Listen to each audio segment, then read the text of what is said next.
Okay, guys, I'm really excited about this one today. We are talking about the hardcover collection of DC Comics Wednesday Comics.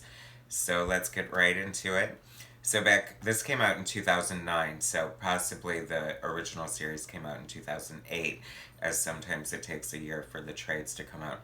But DC Comics, what I love about DC Comics, maybe in the recent past, not so much right now, but actually they've been doing a lot of fun stuff, like with the multiple different artistic takes on Wonder Woman covers. But anyway, let's get to the point of this video. So this is a collection. This is like an homage. I think this is the brainchild of art director Mark Chiarello. He's possibly not there anymore. This is back in 2009, so hopefully he is, because he brought a lot of great art to DC Comics. And this is an homage to the Sunday Funnies, where, in the newspapers, just to get ancient on you, for the younger kids watching. On Sunday, they would do the comic strips would be in color, and it'd be the whole page, and it'd be amazing. And so this is like an homage to that. So what they did is they brought together great teams of artists and writers on some of the top most iconic and some of the more kooky characters that either lent themselves well to the creators or just needed to be showcased. But anyway, this is basically, it came out in newspaper form initially, and it was one page a day or one page a week. I think it was weekly.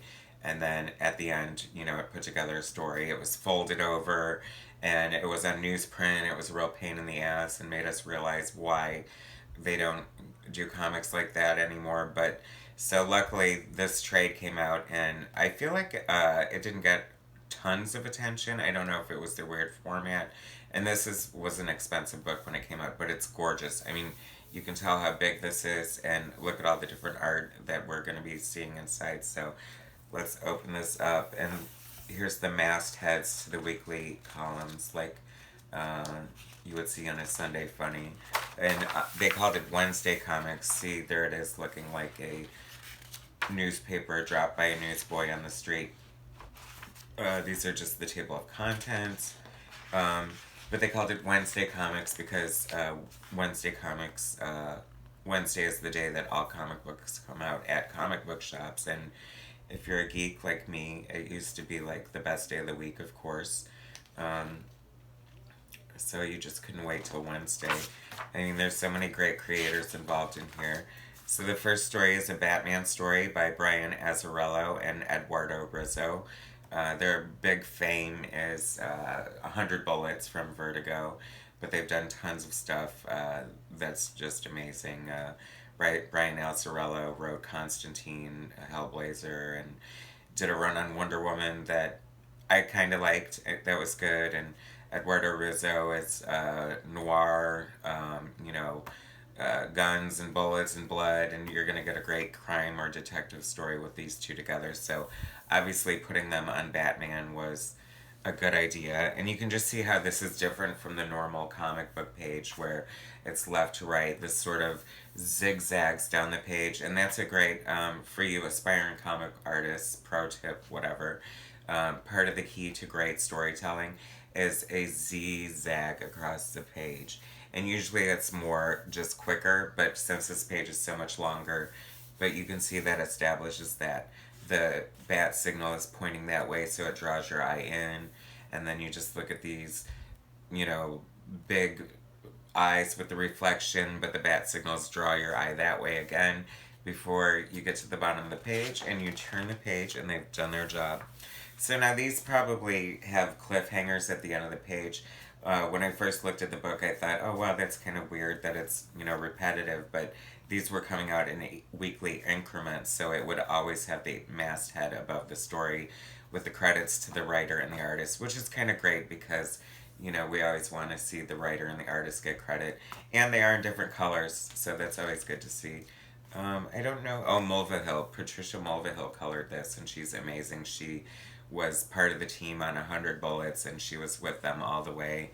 And she also longtime collaborator with my favorite comic book artist, John Byrne. She colored to his She-Hulk, or not his She-Hulk, I apologize, his Wonder Woman, and did a few other things with him. So she's got a great palette and beautiful colors, and just you can see, comic books are like I can't tell you how much the colorist brings to the story, especially these days. It's like being the cinematographer. It's like the palette of the story, whether it's warm, whether it's cold or sterile, just tells the story as much as the art and the writing. Comics is such a collaborative effort, and it's just such an amazing art form. It's a shame that it isn't more. I mean, it's definitely to the forefront as far as people are into superheroes and comic book characters, but that doesn't necessarily equal sales, and unfortunately, that's a big fault of the publishers themselves, and we'll get to that in a minute. So that's the end of the Batman story, and now we come to Commandy. I remember my brother having Commandy comics when we were young. He used to collect them from the neighbor, and perhaps it was my latent homosexuality, I don't know, but I always thought Commandy was hot and cool. And the last boy on Earth, so I don't know, it's like you have that sort of fantasy of wanting to be the, out in the wild, and even though it would really suck in retrospect, but the image of the Statue of Liberty half sunk. So this is like a post-apocalyptic story done by Dave Gibbons, obviously the artist and co-creator of the infamous Watchmen classic, legendary. I don't need to explain that to you. And drawn by art. I'm assuming he did the colors and inking, along with the pencils. But Ryan Stook, he's an amazing artist. I feel like he's been around for a while now, and he's one of those that evolved very quickly. His style looked like Mike Mignola, very heavily influenced from Hellboy when he first came about, and that's how a lot of artists come on the scene, and then they find their own voice. And this is very evocative of like old school adventure Sunday strips like Flash Gordon and Prince Valiant, and just like the lush detailed art and the very cinematic panoramic. Look at that blimp, and we have the fortune of having some amazing coloring in this book.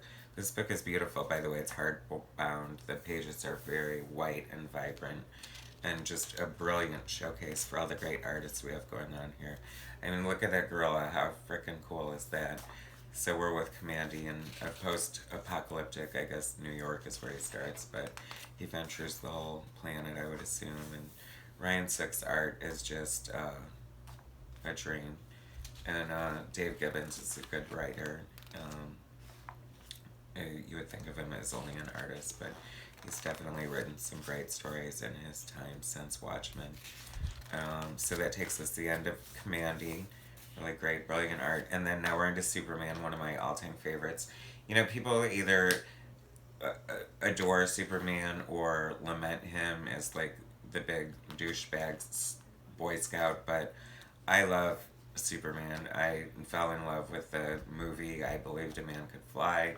Christopher Reeve will forever be my Superman. Margot Kidder will forever be my Lois Lane. They just nailed it. This costume was excellent. Christopher Reeve was born to play the part. And I think that a lot of people, that's canon for them. So, that's how I want my Superman. Anyway, that's my introduction to Superman. So this is the Superman story in the book. John Arcudi is a really good writer. I can't think off the top of my head. I know he worked with Doug Mahnke on something, and I'm embarrassed to not know off the top of my head what he's written, but I'm more of an artist follower than a writer follower, so I do know Lee Bermejo. He started out at Wildstorm, and he did that really great Joker graphic novel with Brian Azzarello, and just his style is beautiful. It should be showcased large and in charge, just like this. And let's see, Barbara Serrato and Ken Lopez are the colorist and letterer, respectively. And just beautiful, stunning art that just freaking leaps off the page. Oh, there's Batman. Lee is definitely more associated with Batman and or the Joker. Him and Brian Azzarello, I believe, did a Lex Luthor sort series that was quite good. Um, I don't know, you just getting a real movie here with Lee Bermejo's art. That is definitely the draw here.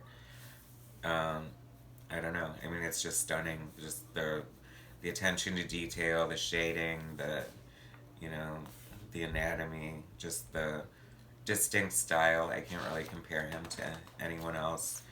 Great, like beautiful, huge shot of Superman. You know, the S curls there. You can definitely see Christopher Reeve in there.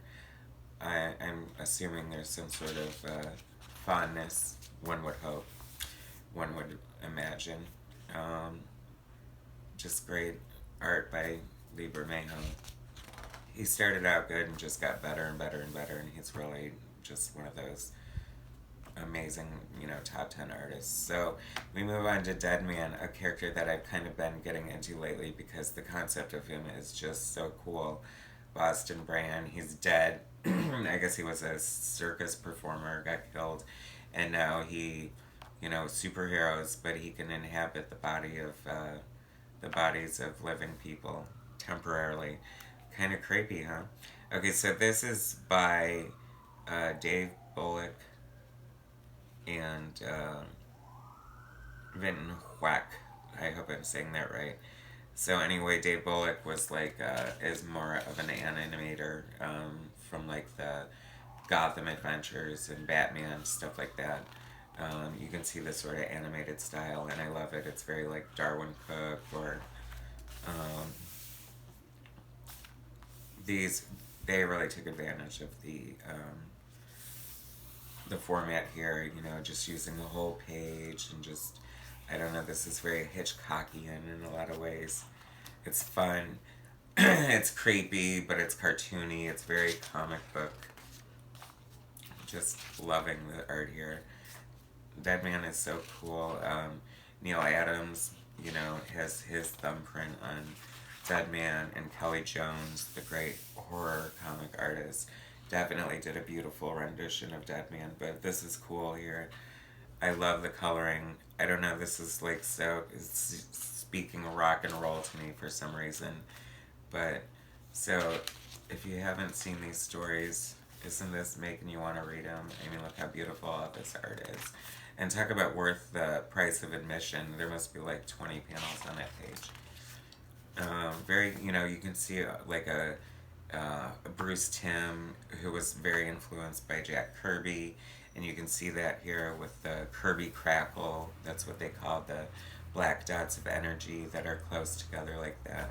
Okay, so that's the end of Deadman. Here we're moving on to Green Lantern, and this is the art. It's by Joe Quinones. I don't see the writer yet, but we'll get to that. But anyway, I really love Joe Quinones' art. He's been around for a while, I guess, since this came out in 2009, so at least 10 years. But, so he did this really great Zatanna and Black Canary book, but I just love his art. Looks super retro. Kurt Busiek, of course, he's known for writing Marvels and JLA Avengers with George Perez, and just, so like I said, they got top tier talent here, and they really, really, really just went out of the way to showcase their art. Look at this. I love the retro Green Lantern, so I think this must be a retro story. So this is obviously Hal Jordan, but just really pretty, skyline and just amazing art here. Joe Quinones. If you don't know him, look him up because he is worth following for sure. What a great splash here. Another great use of the page. The old school, like, shorts, he evolved from there, went from, like, raising the shorts to having no shorts. So, it's funny how superhero costumes evolve over the years. I suppose this wouldn't fly so much today by today's standards. It would seem a little weird. But another great story with great art. Metamorpho. I was introduced to Metamorpho through Batman and the Outsiders. drawn by Jim Aparo, and his art was great for Metamorpho for some reason. I don't know if he created them or not. I don't think so. But this is written by Neil Gaiman. Hello, number one New York seller, bestseller writer of Sandman and what is it, the Young Gods or something like that. A very another number one New York bestseller. So this is illustrated by Mike Allred, who's like one of the artists. Everyone loves him.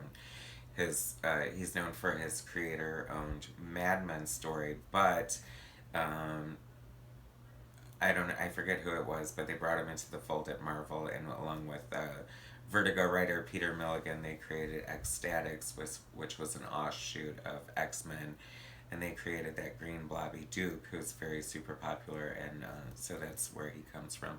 But anyway, I just love his art. It's very retro. Um, it's a lot of fun. It's sort of retro and modern at the same time, and this is reminding me of Preacher from the Black Lagoon. And wow, look at this humongous. I mean, look at all this detail and this thought that goes into this architecture.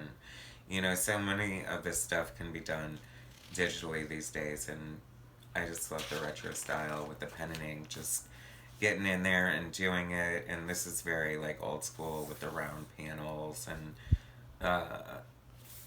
this is a lot of fun. I don't know what's going on here, but I just love his art, his use of negative space, the heavy blacks, and the open space. And I think his wife colors these, Laura Allred, who is an amazing artist, and they team up quite nicely together. But it's funny to see like this great retro style art with these very modern, effects on it. So it's kind of the best of both worlds. Sometimes that doesn't mesh very well, but here it does.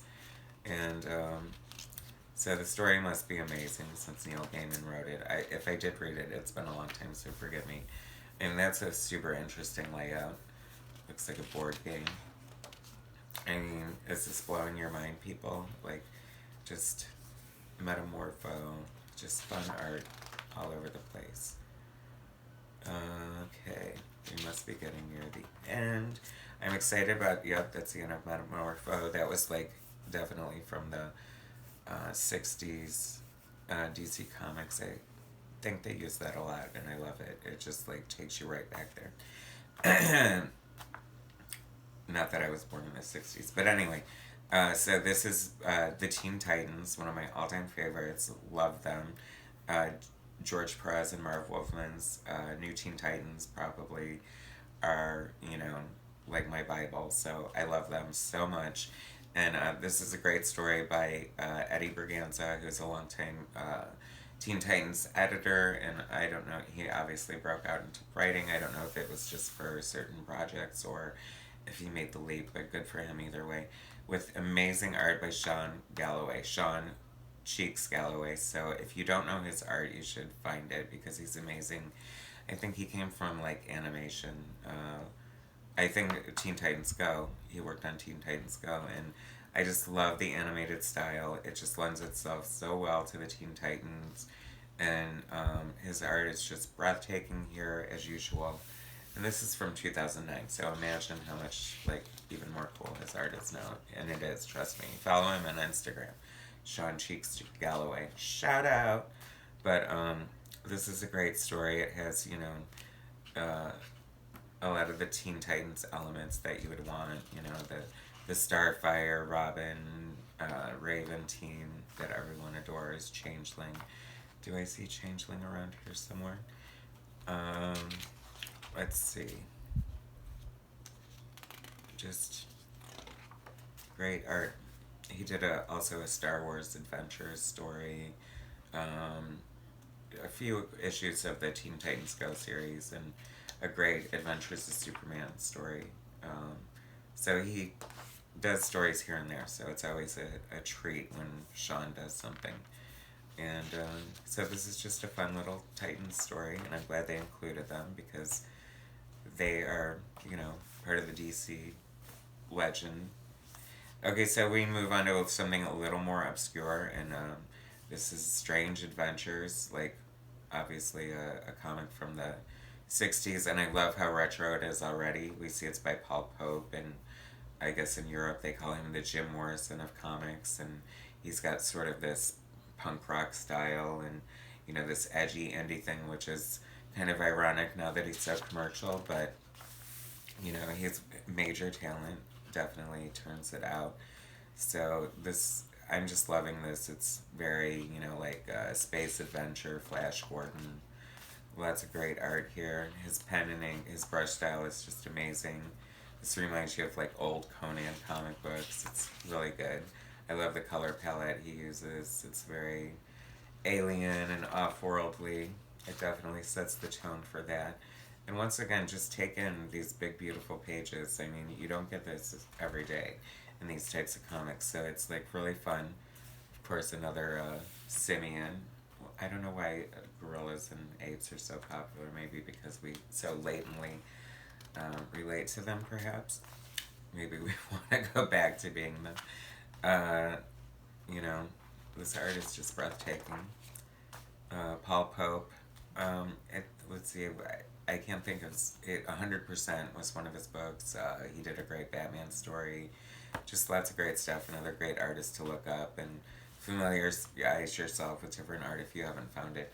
So next we move on to Supergirl, and I love Supergirl. Color me guilty, but Supergirl movie with you know, Faye Dunaway and gosh, what is her name? Christy Swanson. Is that her name? No, that can't be her. Gosh, I'm super embarrassed. But anyway, I love Supergirl. We'll leave it at that. And so this is by Jimmy Palmiotti and his partner Amanda Connor. And I love her fun art, and I love their collaborations. They're always very like fun and whimsical stories. They're the team behind. Paul Mounts is the artist, or the colorist, by the way. Great colorist. Brings a really fun sort of. At first, I thought airbrushy, but it's very like gradient kind of style. We have Crypto here, and so they did for Image Comics. See, just what I mean, like the tongue in cheek. Like I think Crypto must have ripped his pants out, and just always fun with these guys. They get the great visual gags and also like the humor of it. But they did one of my favorite NSFW comics for Image Comics of all time, The Pro. It's like a send up of the Justice League, and it's about a hooker who is a superhero. And if you're over 18, I urge you to look it up because it's a zoot suit riot. Let's see. Just another great fun story. Streaky the cat. God, you gotta love Superman families. What is it? Cavalcade of Animals, Ark of Animals, Farm of Animals. Here's Dr. Midnight, which is fun because the Justice Society just made an appearance on Stargirl not too long ago. This art is just gorgeous. I can't even tell you. I don't know if it does it justice. So now we're on to a Metal Men story, which is illustrated by Jose Garcia Lopez. He did the pencils, and Kevin Nowlan is the inker. Kevin Nowlan is just like one of those great inkers. He's so distinct with his own style. I love his when he does his pencils and inks too. But anytime he inks someone, his style comes through so strong, but it's so flattering to the art at the same time. It's like you kind of know what you're getting with him. Like when someone asks Bill Sienkiewicz or someone or Klaus Janson or someone heavy-handed but very, you know, stylistic to the party, they know what they're getting. But anyway, Jose Garcia Lopez was very big in the 60s and 70s, probably more the 70s. He did a lot of the house styles. Like if you see a lot of licensed work with the typical Wonder Woman or Batman or Superman like images from the 70s, that's most likely his work. But anyway, so we have Trish Mulvihill, who colored the story earlier in the book. She colored this, and it's written by Dan DiDio, former head of DC, who I don't know. I'm not a big fan of his writing, and I don't think he did DC any favors, so that's all I'll say about him. So we'll just talk about the art. You know, this is a true pro, a true veteran here. It's like, I mean, every panel includes multiple characters. There's no laziness. There's not, you know, a void of detail going on here. He's such a great storyteller. He just, his legend sort of speaks for itself. The Metal Men are fun.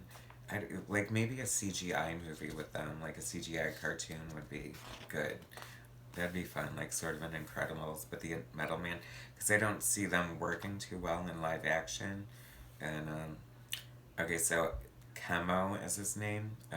This character with the big glass body, which seems sort of fragile to me, but he's full of toxicity. He should just get a colonic. Wouldn't that be funny? But I thought, why not chemo? Because that's more scary than chemo. But anyway, Tina and Lead, and see, they're all like living embodiments and of metals. That's why they're called the Metal Men. I think they're robots though, but they can shapeshift and all that stuff. What a great panel there. I love that. Mercury, yeah, he's one of my favorites. I remember I became most familiar with them when they guest starred in Action Comics when John Byrne was on there, because he would always have a guest star in it. I think it was his excuse to draw a bunch of different characters in the DC universe, which was always fine with me. And that's the end of the Metal Man story. Now we're moving on to this great, beautiful, I love this artist so much, Ben Caldwell. Um, he just does a fun, like, cutesy girl, but not all girl. I shouldn't, like, limit him. He did the Perez series, and that was very beautiful, and I don't even know what cutesy girl means, but, he does a beautiful Wonder Woman, and, this is just, I can't even describe it. It's like a Greek fable, like on page, and just the palette is beautiful. I love the soft but powerful, like purple. So it looks very European to me. I'm not sure if he's European or not, but it has that sensibility. It reminds me of kind of like Sky Doll or something like that. But I love usually they don't suggest logos like this because it might be a little difficult to read, but that's beautiful. I just love the art here. If you don't know who Ben Caldwell is, he's another one worth seeking out. Very busy, these pages. It's like a Kathy cartoon. It could take a long time to read it. It's easier to take in weekly, but I mean, I don't know if it's my ADD or what, but I'm a bigger fan of comics with a medium amount of words in them. I think that you should let the art tell the story. But then again, give me my money's worth. I don't want to flip through a comic book that cost me $5 in 3 minutes. Great shot there. That's a great page. Love that. Ben Caldwell, very talented. He did all the art here. It looks digital. Thank God for digital art. It's beautiful. Okay, so that's the end of the Wonder Woman story. Apparently he has some sort of story outpitched to DC that they passed on. I wish they would say yes, because, we need more Wonder Woman stories out there. She's like only the most popular thing going now with the success of her movies. Anyway, I'm a Wonder Woman fan, can you tell? So here we come to a Sgt Rock story illustrated by the legendary Joe Kubert, or Kubert, probably sounds better. His reputation speaks for itself. His sons, Andy and Adam, rocked the X-Men in the 90s and were chips off the old block. Sgt Rock and Hawkman are probably his two most well-known things, but he's, an undeniable legend. I was not a fan when I was young. I was one of those who, was introduced to like John Byrne and Art Adams and Paul Smith, so I went more for the pretty art, and this seemed, a little garish, or not garish, that's not the proper use of the word, but a little, I don't know, just not as pretty, but now that I'm older and smarter, I definitely see just the merits of all his work, and look at the beautiful pen strokes, and just he knows what he's doing, obviously, to this day. And I think it's in New Jersey. There's the Kubert School of Art for you budding comic book artists. There is a college for you if you want to go. But anyway, not a big fan of war comics, but hey, it's fun to see Joe Kubert's art. This, I love the Flash. This, I'm so glad it has the classic streamlined costume with none of the embellishments, none of the bells and whistles, none of the zippers or seams or any crap like that. This is like the Silver Age Carmine Infantino design. And so I'm guessing this is when I see Iris West's retro hair there, so this is probably taking place in that era. And we have, this is by Carl Kerschel, forgive my pronunciation. He did the Titans Year One series with Amy Wolfman, and that was a really fun series. He definitely has an animated style sometimes, but then he can definitely shift back and forth to more traditional comic book style. And either way is fine with me. I love his art. I don't remember Iris West. We know who she is. I don't remember or know what he's currently working on, but I absolutely love his art. And I think he must either work in production or animation or something, because it seems like more of a rare treat when we get to see his work. But this is fun. It kind of reminds me of what Francis Manapul had done in the New 52 with the collage pages and just really, getting designy and, oh, this is fun because this is kind of like a riff on Peanuts, and we're in a Wednesday comics send-up of Sunday comics. How cool is that?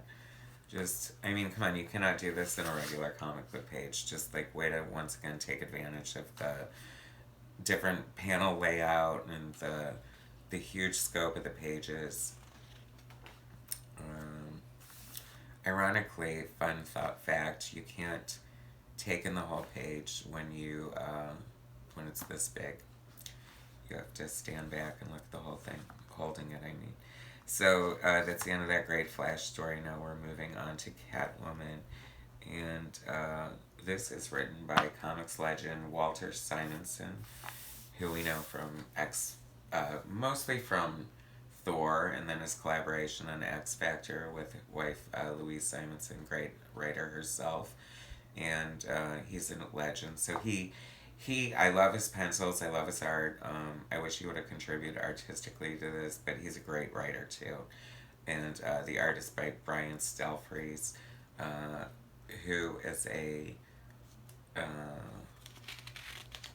graduate of Gaijin Studios, great band of artists out of Atlanta. He's also one of my good friends is his landlord. Fun fact.